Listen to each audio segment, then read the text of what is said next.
はい、皆さんこんにちは。機械系男子のケンイチです。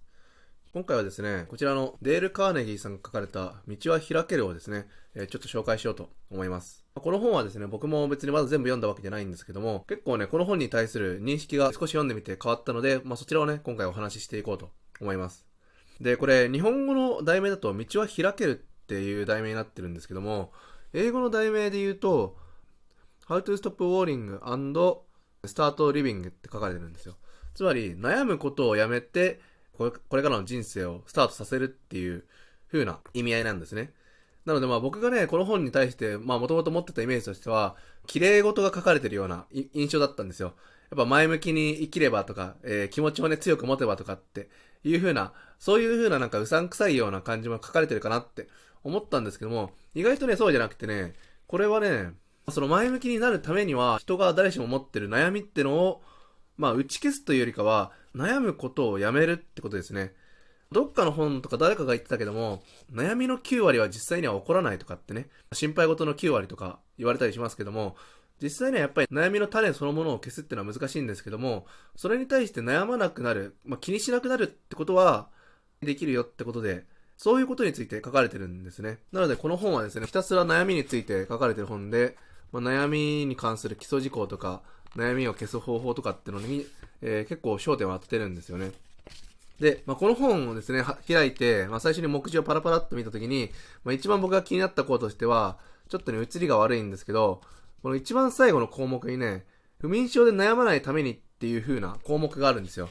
これはね、すごい気になって、僕もね、軽い不眠症っていうかね、そこまで不眠症っていうほどじゃないんだけども、ベッドに入ってから、平均的に1時間ぐらいは寝れないんですよ。目は閉じてるけども寝れないっていう意識はあるっていう状態が続いて、そんなね、ベッドに入ってから30分とか40分とかそこらで寝れるような体質じゃないんですね。どうしてもなんか考えが巡っちゃって。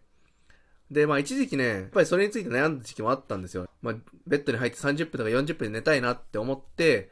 これがさっき言ったその悩みを消すのか悩むことをやめるのかっていうことの違いなんですけども、もし本当に悩みを消そうと思った、不眠症の悩みを消そうと思ったら、やっぱりそれ相応の準備が必要なんですね。寝る2時間前にはもうブルーライトをカットして、で、寝る何時間前に入浴を終わらせてとか、寝る前は、ちょっと部屋を暗くして、読書をして、アロマを焚いてとか、音楽をかけたりとか、そういうのを全部したら、もしかしたら30分、40分でね、ベッドに入ってから寝れるかもしれないけども、でもそれを毎日やるってなったら結構大変だし、逆にそれが今度悩みの種になっちゃうかもしれないんですよね。要は寝る何時間前にブルーライトカットしたかったのに、結局今日も12時までスマホいじっちゃったとかってなると、今度それに対して自己嫌悪が発生しちゃって、これはなんか本末転倒だなっていう時期もあったんで、結局はね、ベッドに入ってから1時間ぐらい寝れないとか2時間寝れないっていうね、体質はね、今もね、別に治ってないんですけども、この本を読んでね、とりあえずはね、確かに不眠症で悩むってことはなくなったんですよ。要は寝れないっていうのをずっと考えてると逆に寝れなくなっちゃうから、寝れないなら寝れないでいいかという風に考えられるようになったんですね。この本にもそういう風に書かれてて、睡眠不足で、人はね、基本的には死ぬことはないと。睡眠が足りなかったら基本的に人は寝ちゃうから、それ大事な、どんなに大事な場面であっても、睡眠が足りてなかったら、寝ちゃうっていう風に書かれてて、それでね、すごい気持ちが楽になって確かになと。なので睡眠不足で死ぬことはないけど、でも睡眠不足をずっと気にして、不眠症を気にしてたら、その悩みによってね、気持ちがめいっちゃうとかっていうことはあるから、そういうことをね、やめましょうという風な本になります。とは言ってもやっぱりこれ、人のね、悩みについて書かれてる本で、相当ね、大きなことについて書かれてる本なんですよ。もちろんここにはね、いろんな方法というか、いろんな人の事例とかがね、いっぱい書かれてるんですよね。エピソードみたいなのが。いっぱい書かれてるわけなんですけども、必ずしもね、個人個人にとって有効な手段がね、そこに書かれてるかどうかっていうのは、確かに保証できないものなんですよ。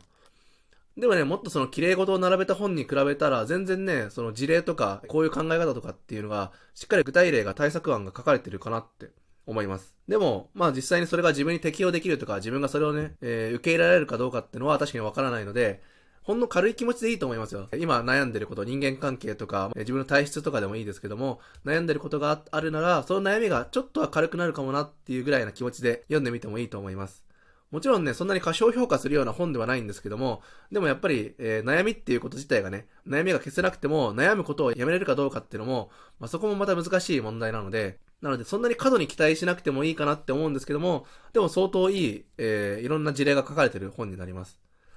で、この本もね、このちっちゃい文庫本サイズであれば、ブックオフでね、400円ぐらいで買える本なので、自分の本棚に一冊置いといて、なんか悩みがあった時に開いてみて、同じような、その自分の悩みに対していい項目がないかなっていうのを探してみて、読んでみるのはいいかなって思います。はい。それでですね、今回は、本当に軽くですね、この本を少し紹介しましたけども、全然ですね、そんなに高いもんじゃないと思うので、